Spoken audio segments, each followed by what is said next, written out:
믿음의 사람들을 미워하고 박해한다는 것은 역사가 증명하고 있는 사실이죠. 저기 로마나 이태리나 소아시아, 터키 있는 쪽에 그 유족들을 우리가 이제 찾아가 보면 제일 우리 눈에 띄는 거가 그 콜로세움 그리고 카타콤 이런 거죠. 콜로세움이라는 건 원형 경기장이란 말이잖아요. 그때 2000년 전에 그 사람들이 그 원형 경기장을 꽉 채우고 막 그냥 희열에 들떠서 소리를 질렀습니다. 그들은 뭘 보고 그렇게 희열을 느끼며 소리를 질러댔을까요? 예수 믿는 사람들이 그 믿음 때문에 끌려와서 그 경기장에서 많은 사람들 앞에서 그 맹수들에게 찢겨 죽지 않았습니까? 사람들이 그거 보면서 희열의 탄성을 질러댔던 겁니다.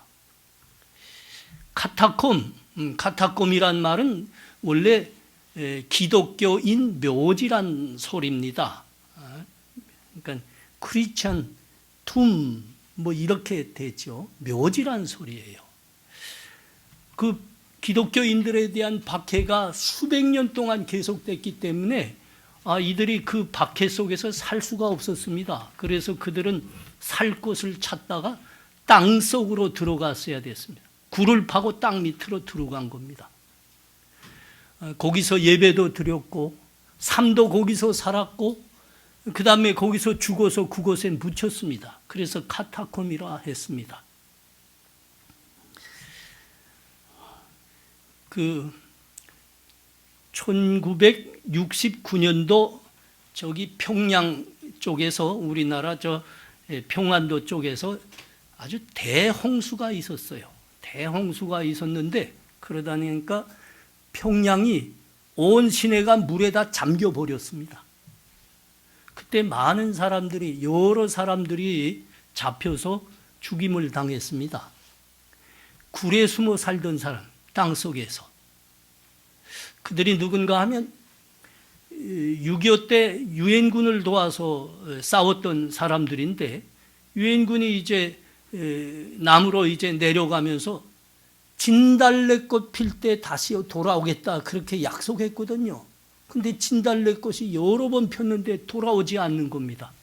그날을 기다리면서 그들은 나오지 못해요. 나오면 이미 다 정체가 노출되어 있었으니까 잡혀 죽임을 당하니까 그 지하에서 굴 파고 지냈댔습니다.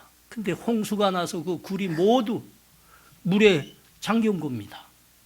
나올 수밖에 없었죠. 그래서 그때 나온 사람들 보니까 이 모리와 수염이 그냥 한 발씩 자라 있었어요. 한 발씩. 이 얼굴을 보면 그냥 피골이 상접했고요. 다 잡혀 죽임을 당했죠. 카타콤에서 이거는 6.25 때부터 69년까지 한 15년 그렇게 살았지만 여기는 수백 년 사는 겁니다. 죽어서 거기 땅속에 묻히고 또 그 후대들이 살고 또 땅속에 묻히고 그래서 카타콤이라 했다니까요.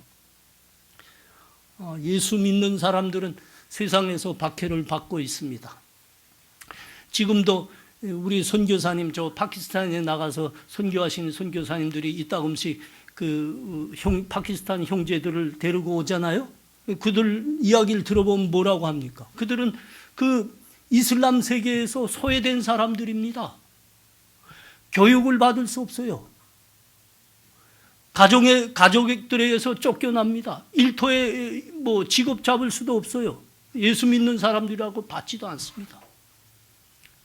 중국에서도 지금 같은 일이 일어나고 있습니다. 크리스찬들, 예수 믿는 사람들, 그러면 회사들에서 쫓아냅니다. 회사들이 이 공산당 명령에 따르지 않으면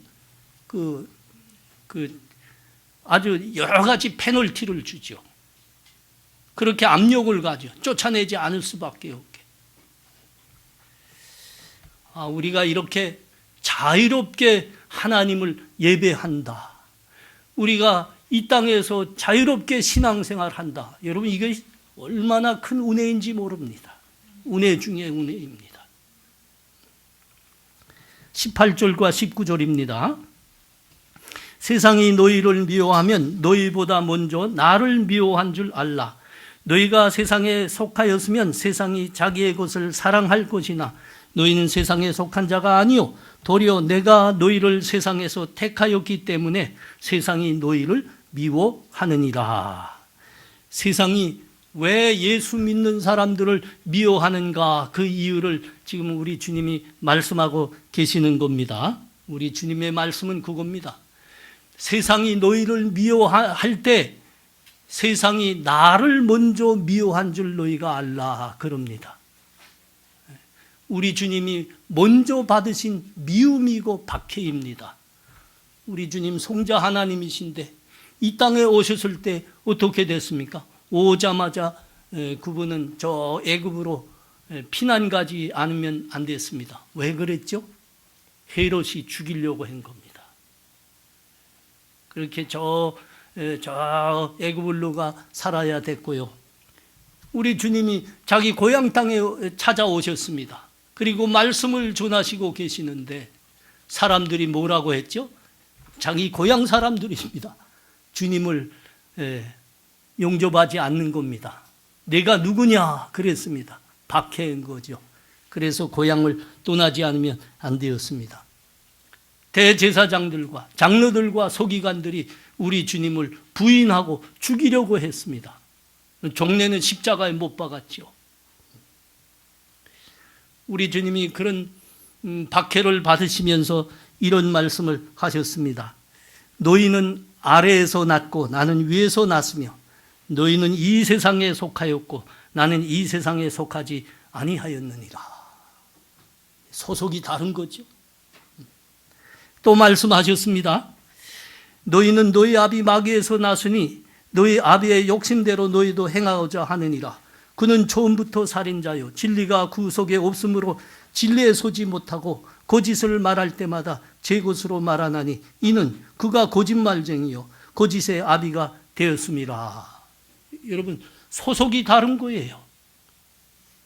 세상은 어둠에 속하였고 우리는 하나님께 하늘에 속한 사람들입니다. 다 둘러보면 이게 무슨 말씀인지 쉽게 이해가 됩니다. 사람들마다 자기 자식 사랑하는 겁니다. 자기 자식 왜 사랑해요? 자기 자식이니까 사랑하는 거예요. 세상이 그런 겁니다. 자기 것만을 사랑하는, 자기 것만. 자기에게 속하지 않은 사람, 하늘에 속한 사람들, 하나님께 속한 사람들, 자기 것이 아니기 때문에 사랑할 수가 없는 겁니다. 아주 신분이 다른 겁니다. 신분이 달라요. 여기서 우리 주님이 아주 귀한 말씀을 하고 계십니다. 내가 너희를 세상에서 택하였기 때문에 세상이 너희를 미워하느니라. 아주 중요한 이유입니다. 우리 주님이 우리를 택하였기 때문에 세상이 우리를 미워한다 그럽니다. 여러분, 여기서 성경의 아주 성경 말씀 중에 가장 중요한 말씀의 뜻이 여기서 해석이 됩니다. 여러분, 성경 말씀에서 가장 귀한 말씀이 뭐예요? 요한복음 3장 16절. 하나님이 세상을 이처럼 사랑하사 독생자를 주셨으니 이는 그를 믿는 자마다 멸망치 않고 영생을 얻게 하려 하심이니라. 하나님이 우리를 얼마나 사랑했다고 합니까? 자기 독생자 하나밖에 없는 아들 내놓으시는, 영어로 말하면 gave up 그러지 않습니까? 포기했다고 합니다. 아들을 포기해서 십자가에 내놓으신 거죠. 그런데 하나님이 사랑하신 사람들은 바로 하나님이 택하시고 자기의 백성, 자녀로 삼아주신 그 사람들을 사랑한 것이라 이렇게 말씀한 겁니다. 택하신 사람들을 사랑한 것이라 그러는 겁니다. 그러면 다른 사람들은 하나님이 사랑하지 않을까? 하나님 사랑하십니다. 사랑하십니다. 얼마나 사랑하십니까? 그들 모두가 구원받기를 오래 참으시며 기다리고 계십니다. 여러분, 그 세상 사람들이 하나님 욕할 때 여러분 옆에서 들어보셨죠? 하나님이 있다고 웃기고 있네. 하나님 믿을 바에 내 주먹 믿어라. 하나님 어디 있어? 그다음 뭐라고 하든가. 꾀꼬고 그러는가. 하나님 있으면 나 잡아봐라 뭐 그러는가.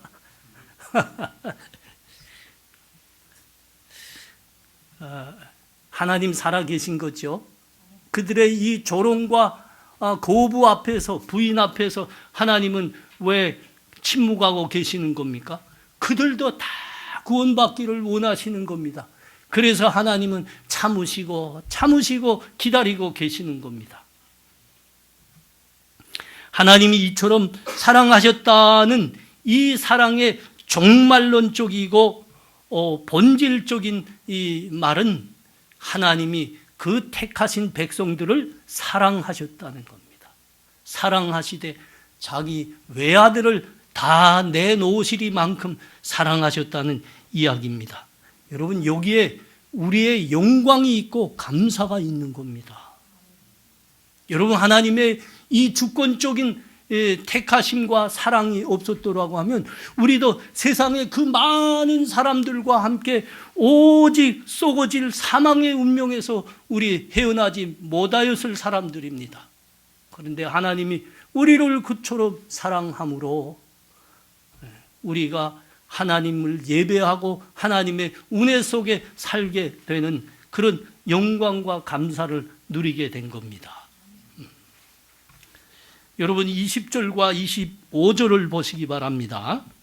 20절, 내가 너희에게 종이 주인보다 더 크지 못하다 한 말을 기억하라. 사람들이 나를 박해하였은즉 너희도 박해할 것이고 내 말을 지켰은즉 너희 말도 지킬 것이라. 25절입니다. 그러나 이는 그들의 율법에 기록된 바 그들이 이유 없이 나를 미워하였다 한 말을 응하게 하려 함이라. 20절 말씀은 조금 여러분 이해가 안 되는 말씀이기도 하죠. 그 20절 끝에 뭐라고 하셨죠? 내 말을 지켰은즉 너희 말도 지킬 것이라. 이 말은 세상이 내 말을 지켰은즉 너의 말도 지키리라. 그렇게 하시는 말씀입니다. 여러분, 이거 문맥 속에서 봐요. 이게 무슨 문맥 속에 이 말씀이 있어요? 세상이 나를 미워하고 박해하였느니라 너희도 박해하리라. 세상이 내 말을 지켰은즉 너희 말도 지키리라. 잘 안 되죠? 이건 여러분 힘든 어려운 말이 아닙니다. 이건 무슨 말씀인가 하면 세상이 내 말을 투집 잡았은즉 너희 말도 투집 잡게 되리라, 이 말씀이에요. 이제 사도들이 우리가 주의 복음을 들고 세상에 나가서 이제 복음을 전하게 될 때 세상이 그 복음에 대해서 우리가 전하는 그 소식에 대해서 어떤 반응을 보일까, 이걸 지금 말씀하는 겁니다.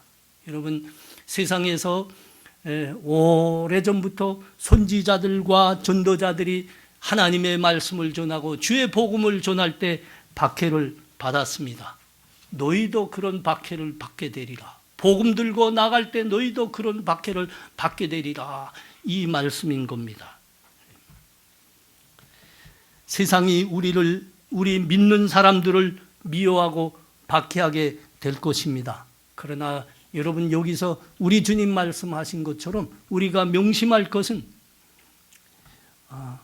우리 주님이 그 미움과 박해를 먼저 받았다는 겁니다. 우리 주님이 받은 그 미움과 박해가 우리가 받게 될 박해와 미움보다 훨씬 크다는 겁니다. 그래서 주님이 여기서 이렇게 말씀하셨어요. 종이 주인보다 크지 못하다 한 말을 너희가 기억하거라, 그런 겁니다. 우리 주님이 받은 그 고통과 그 미움 박해가 훨씬 큰 겁니다. 그런데 주님이 뭐라고 마지막에 말씀하시죠? 내가 세상을 이겼노라. 내가 세상을 이겼노라 그러십니다. 그러면서 우리가 용기를 잃지 말라 그러시는 겁니다. 종이 주인보다 크지 못하다 하였다 한 말을 너희가 기억하라. 선지자들과 전도자들이 다 그런 미움과 박해를 받았습니다. 여러분 예를 들면 시편 69편 4절 말씀이 그겁니다. 성경의 말씀이 너희가 박해받을 때 이상히 여기지 말라. 이건 이미 성경에 예언해 놓은 말이 아니냐. 믿음으로 살 때 너희가 복음을 들고 나갈 때 박해받게 되리라. 그게 여러분 시편 69편 4절 말씀이 한 예입니다. 까닭없이 나를 미워하는 자가 나의 머리털보다 많고 부당하게 나의 원수가 되어 나를 끊으려 하는 자가 강하였으니 내가 빼앗지 아니한 것도 물어주게 되었도다.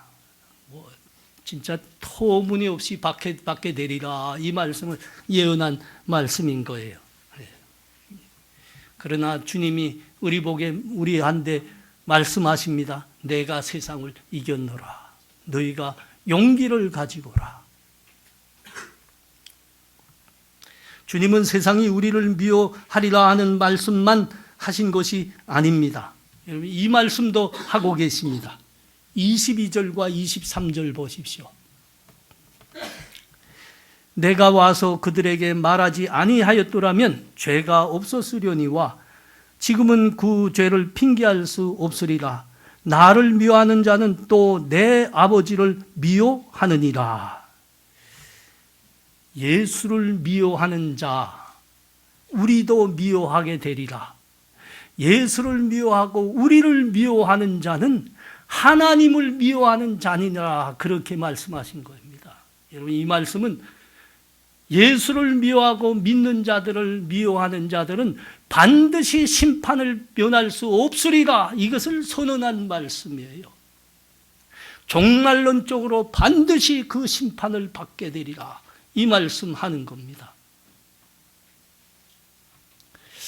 나는 믿음이 조금 약한지 마음이 이렇게 바다처럼 넓지 못한지 이런 말씀 받을 때는 큰 용기가 나고 격려가 돼요. 세상에 나가서 손가락질 받다가도 이 말씀 반드시 예수를 미워한 즉 그는 하나님을 미워하는 것이니라. 그 심판을 면치 못하리라. 이 말씀 받을 때마다 참 용기가 나요. 여러분 안 그래요? 주님이 우리를 격려하시기 위해서, 제자들을 격려하시기 위해서 이 말씀 하신다는 것을 우리가 그 줄기를 놓치지 마셔야 됩니다. 세상이 우리를 미워할 것입니다. 그 이유는 하나입니다. 우리가 세상에 속하지 아니하였기 때문입니다. 우리는 하나님께 속하였고 예수께 속하였고 하나님이 우리 아버지시기 때문에, 그러므로 우리는 세상과 다른 천국 백성들이기 때문에 세상이 우리를 미워한다는 겁니다. 여러분 신분이 다릅니다. 신분이 달라요. 우리 아버지가 달라요. 그런데 만일 세상이 우리를 향해서 좋아하고 사랑한다 하고 우리를 향해서 박수를 치게 된다면 여러분 그건 무엇일까요? 여러분 오늘 말씀은 이 교훈을 말씀하는 겁니다. 우리가 신분이 다릅니다. 아버지가 달라요. 그런데 세상이 우리를 향해서 좋아한답니다. 사랑한다고 축파를 보내고 있습니다. 박수를 치고 있습니다. 여러분 그러면 우리는 뭐라는 겁니까? 이 말씀 명심하세요. 세상이 자기 것을 사랑하느니라. 너희가 세상으로부터 박해를 받는 것은 너희가 세상에 속하지 아니하였기 때문이니라. 여러분 이제 이해가 되시죠? 이해가 되시죠? 세상이 만일 우리를 향해서 사랑한다고 좋아한다고 박수를 치고 우리에게 손잡고 같이 가자 한다고 하면 여러분 우리는 그들과 신분이 같은 사람이라는 겁니다. 아버지도 같고 소속도 같고 신분도 같고 그래서 좋아하는 거예요. 자기 자식을 좋아하듯 사랑하듯. 세상이 우리를 향해서 좋아한다, 너희 참 잘한다 하고 박수를 칠 때는 여러분 우리 말을 듣고 그러는 게 아닙니다. 우리가 하나님을 믿노라, 우리는 하나님께 속한 사람이노라, 이런 말 듣고 하는 게 아닙니다. 우리의 삶이 어떤가, 인생의 목적이 어떤가, 그 삶의 모습이 어떤가, 이걸 보고 우리한테 좋아한다고 박수도 칠 수 있고 추파도 보낼 수 있는 거예요. 인생의 목적이 세상과 똑같이 육신의 안목과 정욕의 안목의 정욕과 이생의 자랑을 따르는 것이라면 세상과 똑같이 그들은 우리에게 기필코 좋아한다고 박수를 보낼 겁니다.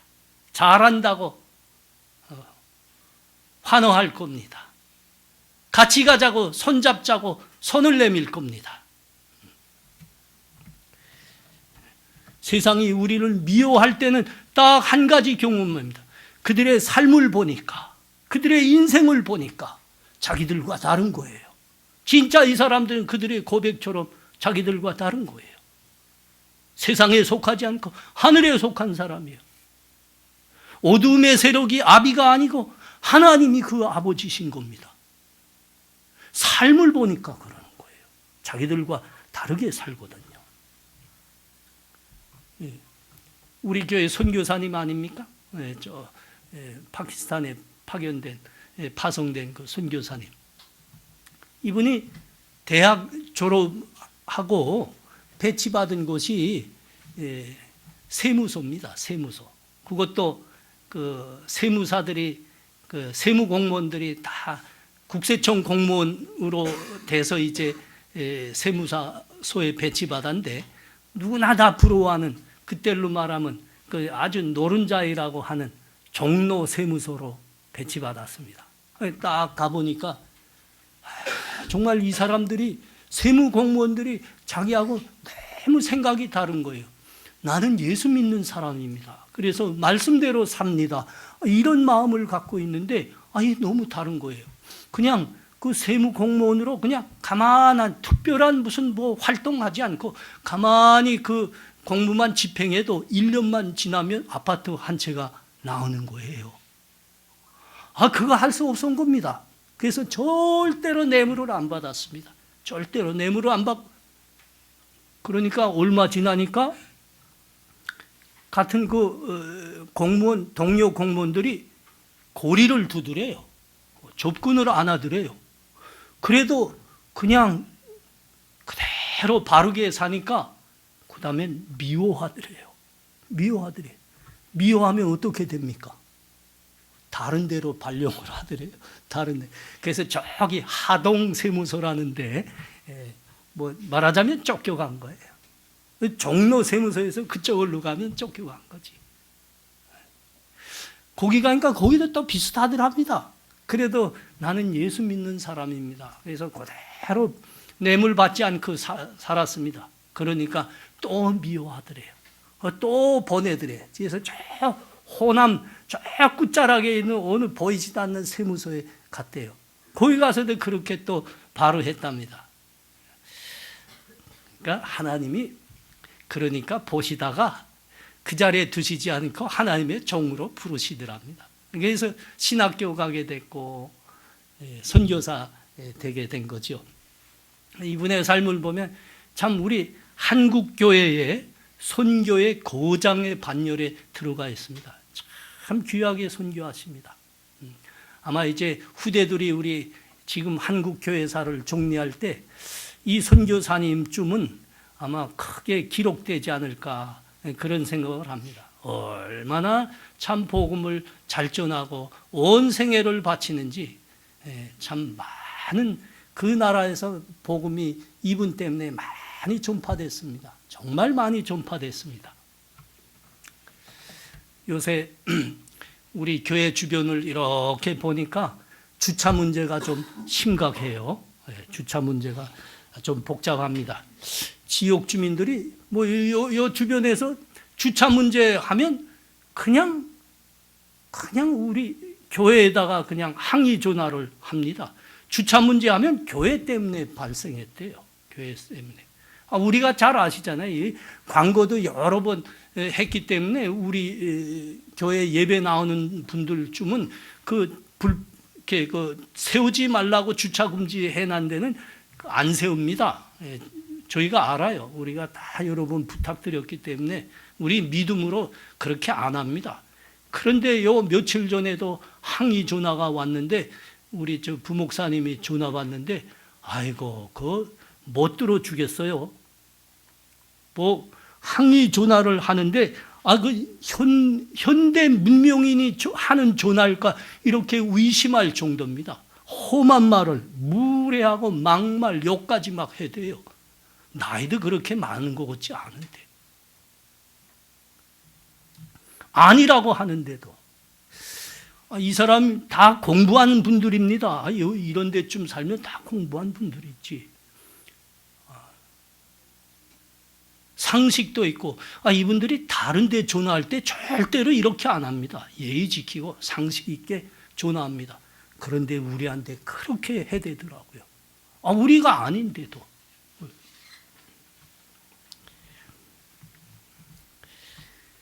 주님이 오늘 말씀하십니다. 너희가 그렇게 세상에서 미움을 받게 되리라. 달라서 그런 겁니다. 달라서. 교회가 그래서 미운 겁니다. 미운 겁니다. 여러분, 이럴 때일수록 우리는 세상과 다른 사람이라는 이 말씀을 여러분들 명심하셔야 됩니다. 그리고 정말 다르게 사셔야 됩니다. 온유하고 사람들이 우리를 향해서 손가락질하고 비판한다고 해서 싸우시면 안 됩니다. 온유하셔야 됩니다. 우리가 하나님의 백성인 줄 명심하고 온유하시고 인내하셔야 됩니다. 그리고 천국 백성답게 법을 먼저 지키셔야 됩니다. 지키셔야 됩니다. 우리가 천국 백성인데 천국 백성의 그 거룩한 법을 지키며 사는 사람들인데 우리가 세상에서 법 하나 지키지 못한다. 그러면 여러분 하나님 천국 백성으로 그 꼴이 말이 아니지 않겠어요, 여러분?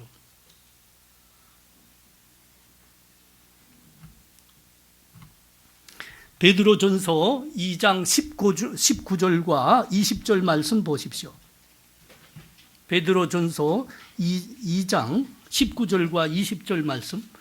부당하게 고난을 받아도 하나님을 생각함으로 슬픔으로 참으면 이는 아름다우나 죄가 있어 매를 맞고 참으면 무슨 칭찬이 있으리요. 그러나 선을 행함으로 고난을 받고 참으면 이는 하나님 앞에 아름다우니라. 여러분 우리가 하나님 믿는 사람이기 때문에 우린 천국의 거룩한 법을 지켜나가는 사람이기 때문에 이 세상의 법집은 여러분 누가 보지 않아도 지키는 수준이 되어야 되죠.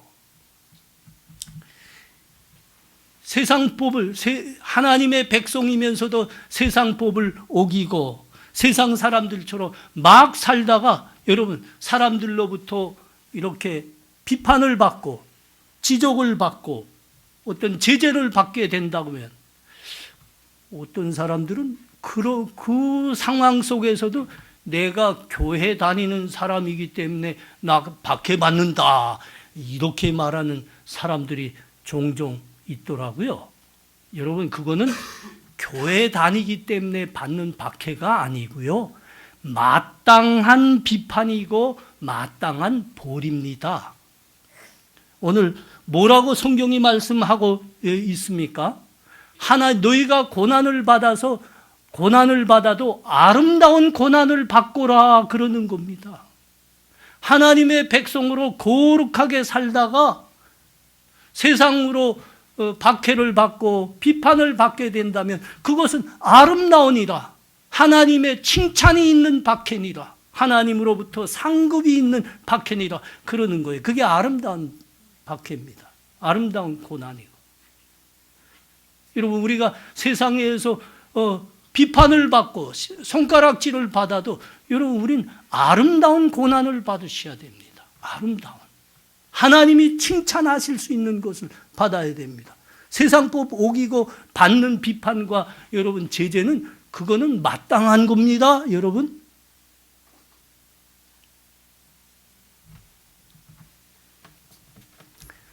그 아버지의 그 아들이고 그 어머니의 그 딸입니다. 하나님께 속한 사람들, 하나님의 자녀들, 천국 백성들은 하나님의 자녀답게 천국 백성으로서의 법을 지키며 살아야 되는 겁니다. 세상 속에서 그리스도의 향기를 풍겨야 됩니다. 우리의 삶을 보면 이게 그리스도의 편지임을 읽을 수 있어야 됩니다. 우리가 세상과 다른 사람이다. 그러므로 이렇게 멋지다. 그러므로 이렇게 멋지다. 이런 향기가 있어야 되고 우리의 삶을 보면서 사람들이 그걸 읽을 수 있어야 된다니까요.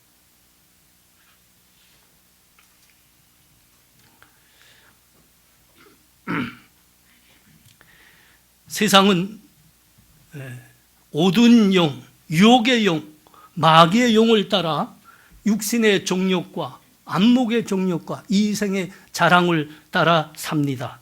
우리하고 다른 거지요. 그러므로 우리를 미워할 수밖에 없습니다. 박해할 수밖에 없습니다. 디모데후서 3장 12절이 뭐라고 말씀합니까? 무릇 그리스도 예수 안에서 경건하게 살고자 하는 사람은 박해를 받으리라. 박해를 받으리라. 우리 주님은 이 말씀만 하시지 않았습니다. 여러분 마태복음 5장 11절과 12절 가보십시오. 마태복음 5장 11절과 12절.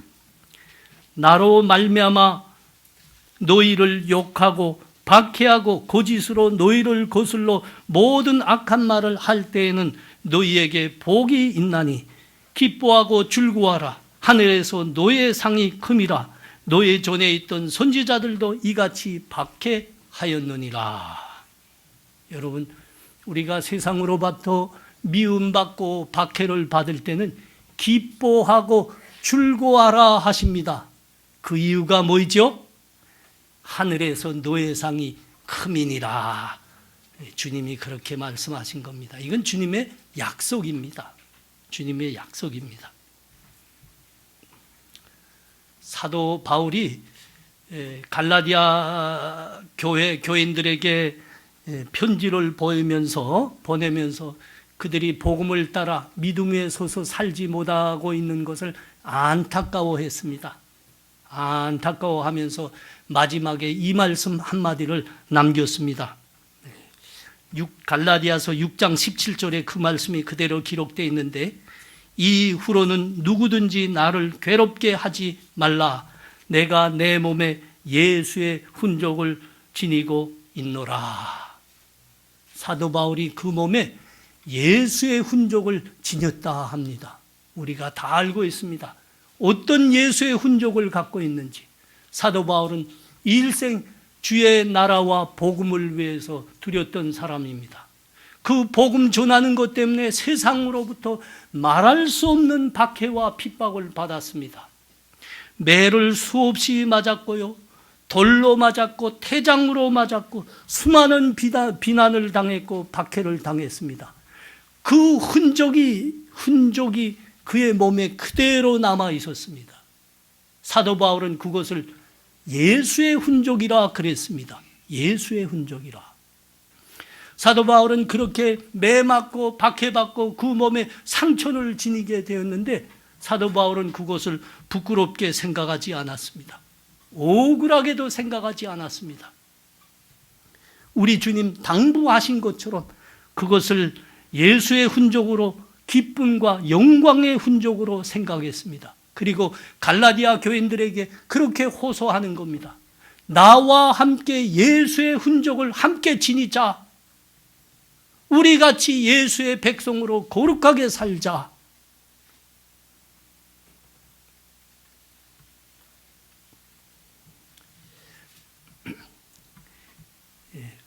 사도 바울은 예수의 흔적이 영광의 흔적, 하늘나라의 상급의 흔적인 줄 그는 믿었습니다. 그래서 그는 그렇게 갈라디아 교인들을 향해서 호소했던 겁니다. 함께 예수의 흔적을 나누자. 거룩하게 살자. 우리 주님 친히 약속하셨다니까요. 나로 말미암아 너희를 욕하고 박해하고 거짓으로 너희를 거슬러 모든 악한 말을 할 때 너희에게 복이 있나니 기뻐하고 즐거워하라. 하늘에서 너의 상이 큼이니라. 일생을 믿음으로 산 장로님이 한 분 계십니다. 그 믿음의 본이 하도 참 커서 지금은 한국교회의 어른으로 이렇게 존경받고 있는 장로님인데, 이분이 언젠가 자녀 교육에 대해서 하는 강의를 나도 그 자리에서 들었습니다. 근데 이분의 주장으로는 자녀 교육은 별로 어려운 게 아니대요. 자기의 경험으로는 딱 한마디를 잘해줬대요. 한마디를. 그 한마디를 듣고 그 아들들이 세상과 휩쓸리지 않고 열심히 살아가지고 아버지처럼 훌륭한 대학 교수님들이 됐어요. 그게 딱 한마디를 잘한 게 뭐이냐? 그 아들들도 한국에서 다 이제 성장하고 공부하고 했습니다. 여러분이 잘 아신 대로 우리 한국은 교육 환경이 얼마나 열악합니까?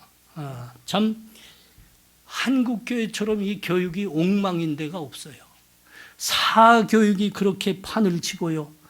아이들은 게임과 방탕함과 음란에 완전히 노출되어 있습니다. 완전히 여기서부터 보호할 수가 없어요. 이 환경은 완전히 노출되어 있습니다.